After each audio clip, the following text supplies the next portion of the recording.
When breaking down this team, most people will say that the running back position should be a strength for Texas A&M going into 2024.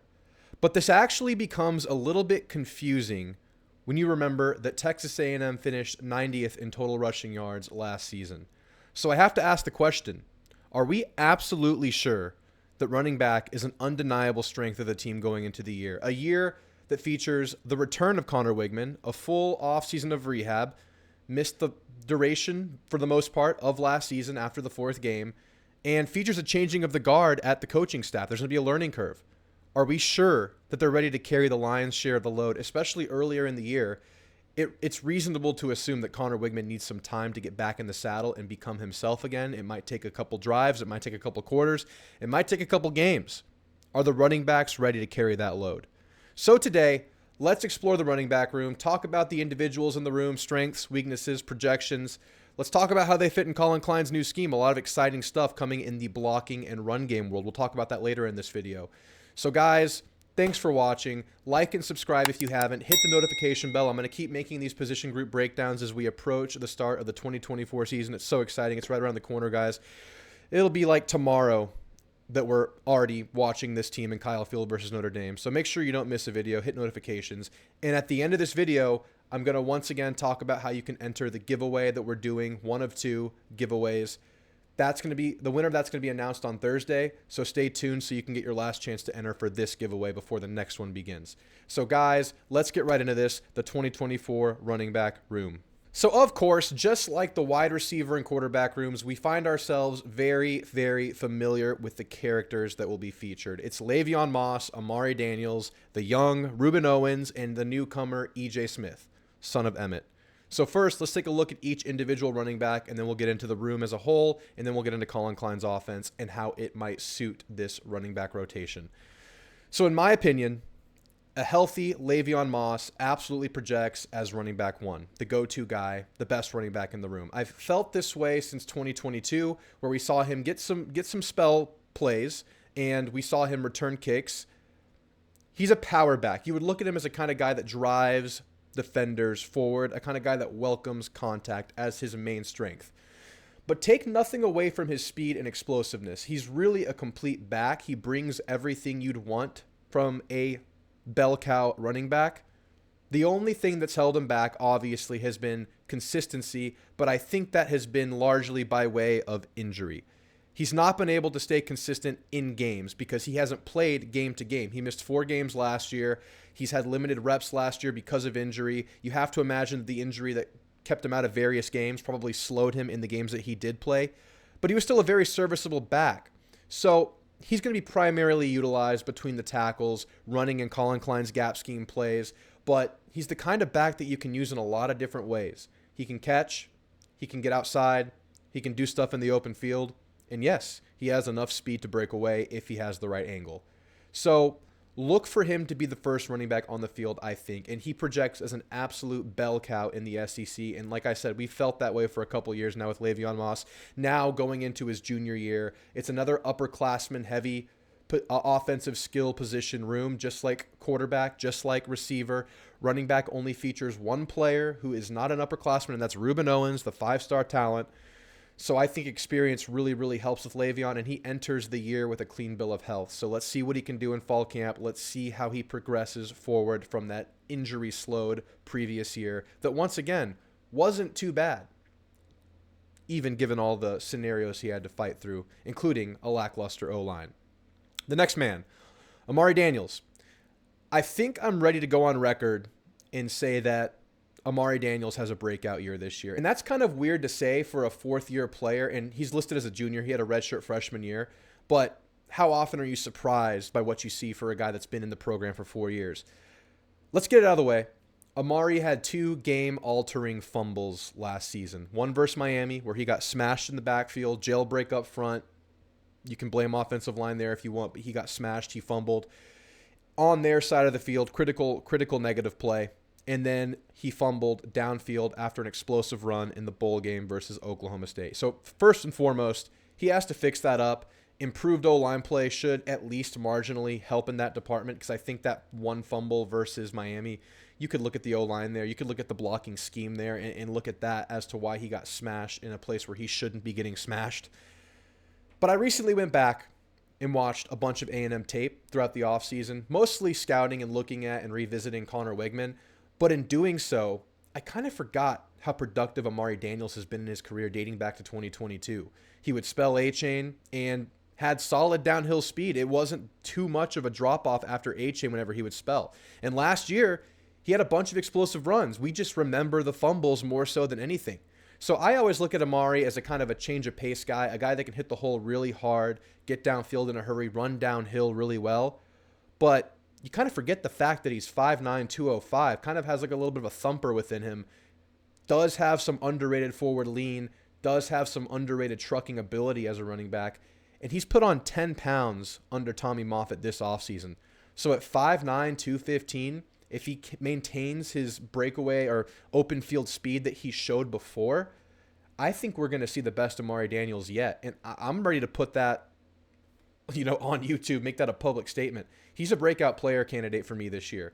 I think Amari Daniels is going to surprise the hell out of a lot of people. I think it's a room where a lot of people are talking about Le'Veon Moss and Ruben Owens, rightfully so. But I think there's room for everybody in Colin Klein's scheme. A scheme that's going to pass to run, a scheme that's going to run to set up the pass, a run-first system, a system that's going to have a Connor Wigman getting back to form, coming back from the injury. I'll take a pause to say this right now in the video. I think the running game is critical to early season success for Texas A&M, because we don't know how much of a hurdle that Connor Wigman's going to have to climb to get back to form. So you're looking early drives versus Notre Dame, running back room, blocking, running game, wide receivers in the running game, RPOs, short stuff. That stuff's all going to be critical, I think, to get over these early season battles versus Notre Dame, Florida, even Arkansas and Missouri. I think maybe by then you'll see Connor hit form at the latest. But you're going to really lean on this running back room a lot. So I think there's plenty of handoffs to go around, because not only do you have these two, but you have the young Ruben Owens. And we all know he had his fair share of struggles his freshman year. Struggled reading the zone blocking schemes that was often in front of him. In zone blocking, you typically take your O-line, you put them on a track in one direction, and the running back kind of flows and finds the gap. There's a direction to the play, but it's really a lot on the running back to read his blockers and read the double teams and combos that are in front of him.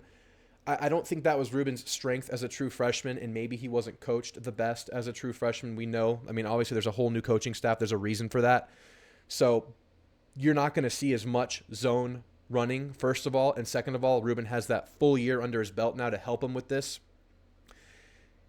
He was also a little bit too often unable to break through the line of scrimmage, able to be reeled in by defensive tackles who were still being blocked, reeled in by arm tackles, stonewalled by linebackers. He's bigger. He's 5 pounds up, and by reports, he looks more like a man. He was a little bit lanky as a running back in the SEC his true freshman year. He really would have benefited from a coaching staff and a scheme that would have gotten him more in open field than running between the tackles as a true freshman.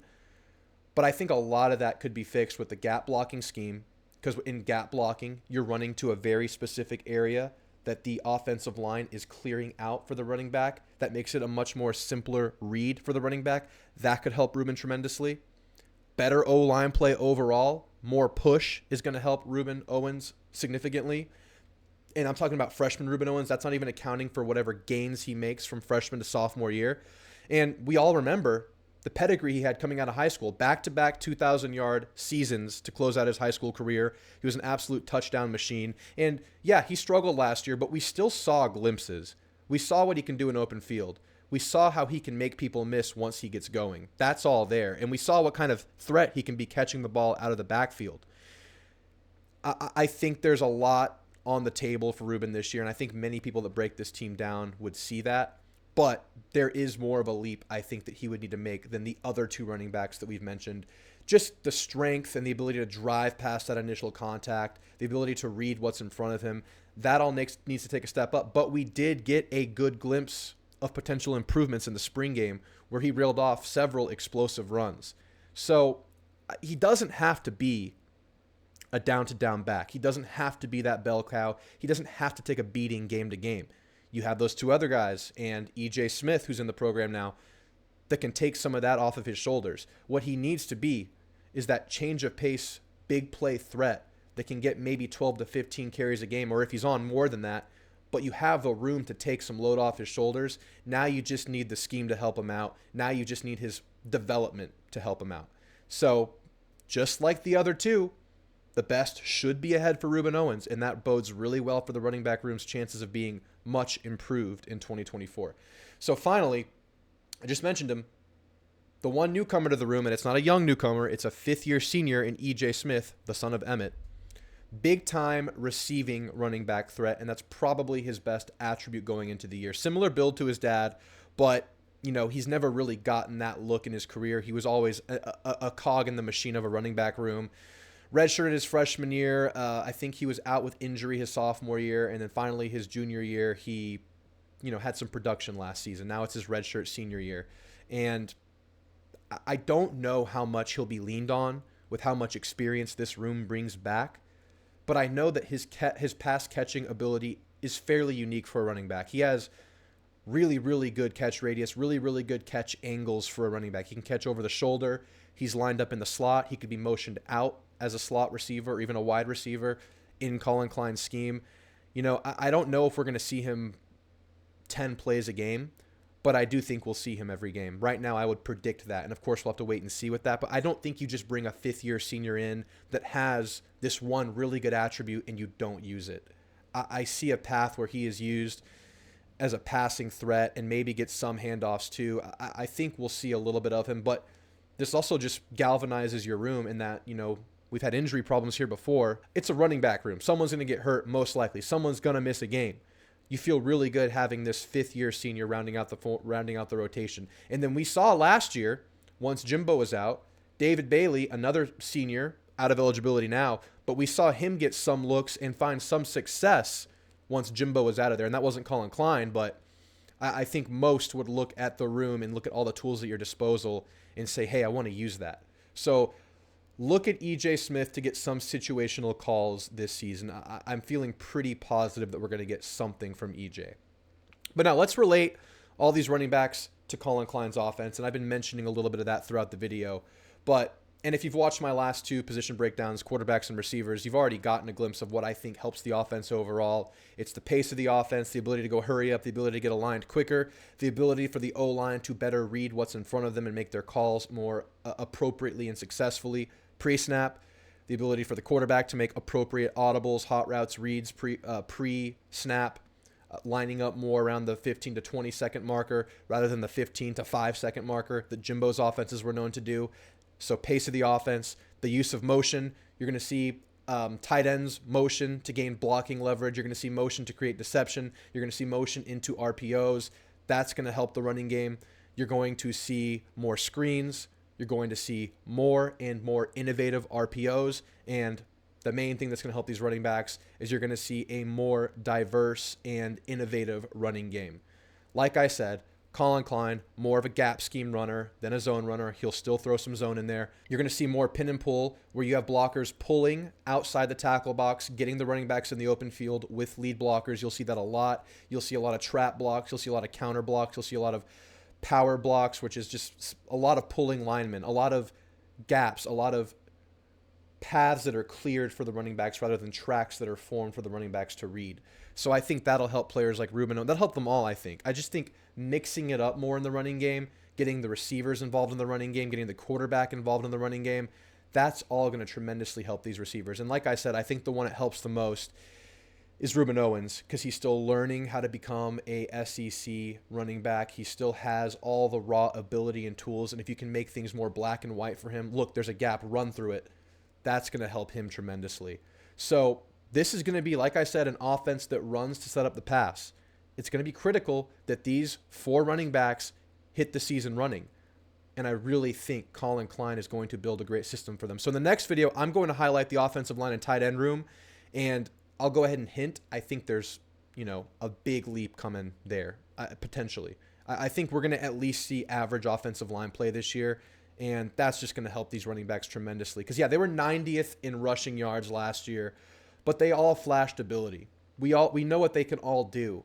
They just had a really bad scheme and bad O-line. So is running back a strength of the team? It absolutely can be, but it's going to be on the O-line. So stay tuned for that next video where we get into more of the O-line stuff.